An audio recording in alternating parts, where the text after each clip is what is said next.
The year was 2016, and the small town of Redding, California, was about to be rocked by one of the most chilling stories the region had ever seen. A woman named Sherri Papini went missing under what seemed to be the most perplexing of circumstances. Her story would leave investigators, the media, and the public baffled. It all began on November 2nd, a day like any other. Sherri was a 34-year-old mother of two, a wife to Keith Papini, and a well-loved member of the community. But by the end of the day, Sherri would disappear, leaving behind only a trail of unsettling questions. Sherri was last seen jogging along Old Oregon Trail, a quiet road just outside of Redding. When she didn't return home, her family began to worry. Her husband Keith, frantic and desperate, immediately contacted the police. What followed was a harrowing search, one that would last for 22 days and culminate in a shocking and disturbing conclusion. It was a typical morning when Sherri decided to go for her jog. The sun was rising over the horizon, casting an orange glow over the trees. The crisp autumn air filled her lungs as she took her usual route, headphones in, enjoying the solitude. But little did she know, this would be the last time anyone would see her for weeks. Sherri was reported missing after she failed to return home by 11 a.m. Her husband Keith called the police, fearing something had gone terribly wrong. A frantic search immediately began, with family members, friends, and law enforcement scouring the area where she was last seen. But no trace of Sherri was found. It was as if she had simply vanished without a trace. Days passed, weeks went by. The police were stumped. No one had any idea where she had gone, or worse, who could have taken her. After 22 long days, a breakthrough came. Sherri was found, but the circumstances of her return would haunt everyone involved. On Thanksgiving morning, Sherri was discovered along a highway in Yolo County, a rural area about 150 miles from her home.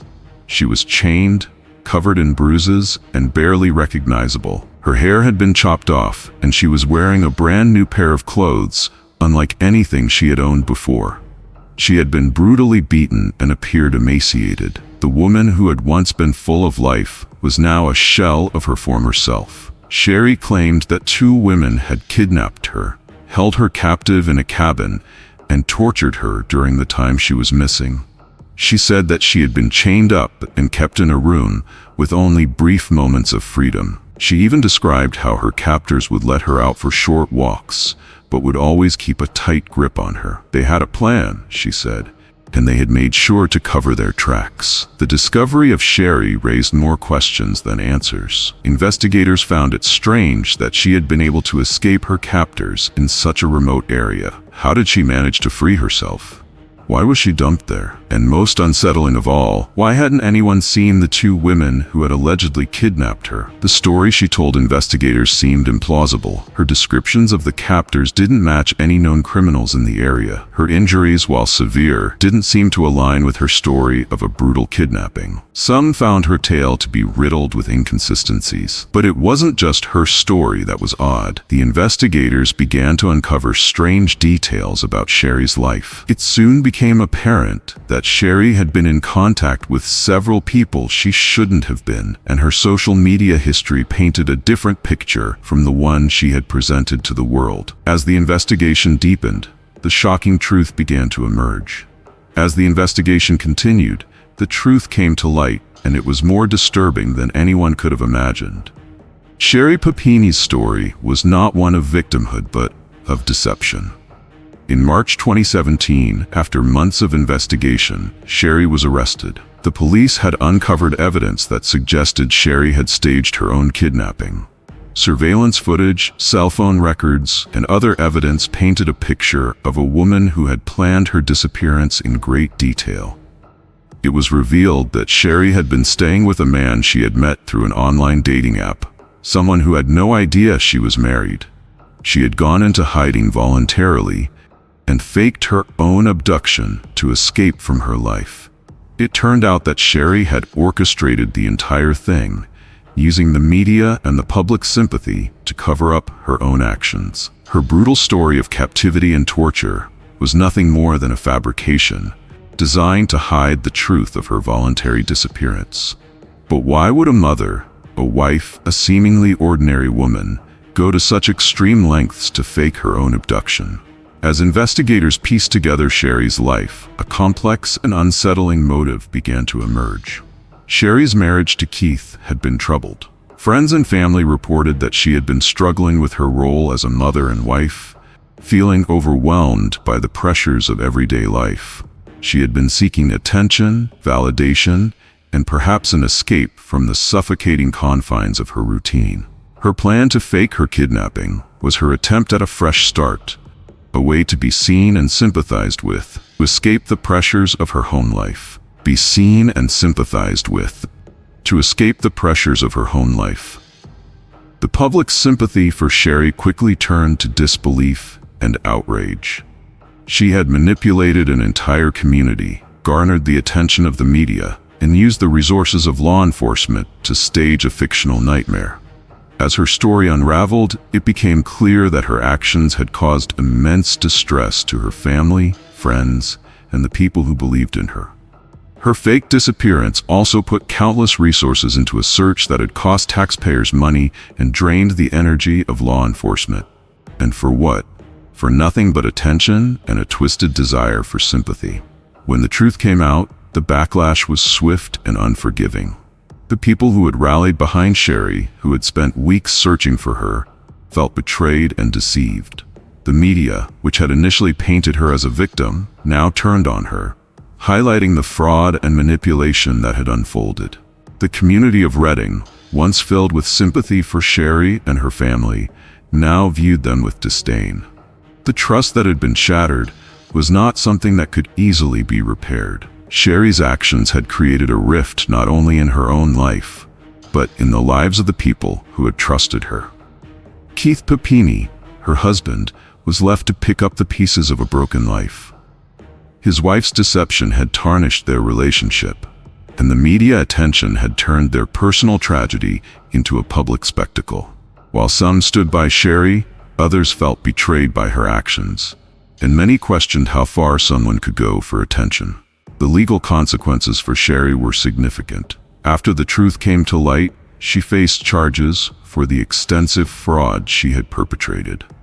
The authorities had to spend countless hours investigating a crime that, in the end, was entirely fabricated. Sherri was charged with lying to the police and staging her own kidnapping. The public outrage was only amplified by the fact that Sherri had put so many people at risk during her hoax. She had misled authorities, causing unnecessary panic, and made it harder for real victims of crime to be taken seriously. In court, Sherri faced the full extent of the law. Her case sparked debate about the lengths to which some people would go for attention and the damage it can cause. But for Sherri, the true punishment was not just legal. It was the damage to her reputation and the lives of those around her. She had been exposed, and the world knew her as something entirely different than what she had once seemed. Sherri Papini's case remains one of the most bizarre and disturbing in recent memory. A woman who seemingly had it all, family, friends, and a seemingly perfect life, went to unimaginable lengths to create a lie that captivated the nation. Her actions left an indelible mark on the people who had supported her, the law enforcement agencies who had invested countless hours into the search, and the media who had sensationalized her story. Sherri Papini's name will forever be associated with deception, manipulation, and a devastating loss of trust. In the end, it was the lie that haunted her. The attention she sought, the sympathy she craved, had come at the expense of her family, her community, and her own integrity. As time goes on, the memory of Sherri's case serves as a chilling reminder that not everything we see is the truth, and some stories are darker than we can ever imagine. As we reflect on Sherri Papini's story, we are reminded of the terrifying power of deception. Her tale shows how easily truth can be twisted, how people's emotions can be manipulated, and how one lie can destroy lives. For Sherri, it was a fleeting moment of attention that led to her downfall. For others, the damage is still being felt. Let this be a lesson in how fragile trust can be and how easily it can be broken. And now, as the years pass, the story of Sherri Papini fades into the archives of strange and unsettling true crime cases. But for those who were affected, the scars will remain for a lifetime.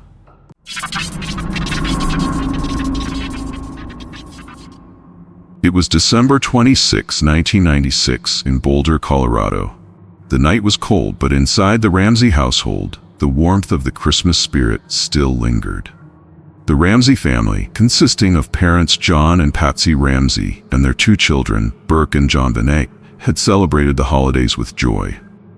But as dawn approached on December 26th, that happiness would be shattered forever. JonBenét Ramsey, a 6-year-old beauty queen, was about to become the center of one of the most mysterious and chilling murder cases in American history. As the family woke up that morning, something was terribly wrong. JonBenét, the youngest member of the household, was missing.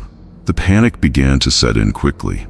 Patsy Ramsey, frantically searching for her daughter, came across a chilling discovery: a ransom note. It was a long, handwritten letter demanding $118,000 in exchange for JonBenét's safe return. The tone of the note was strangely formal, yet there was something deeply unsettling about it. It was clear the person who wrote it knew the family, but why demand such a specific sum of money? It was an unusual ransom request that would only lead to more questions. Patsy Ramsey, overcome with panic and fear, called 911.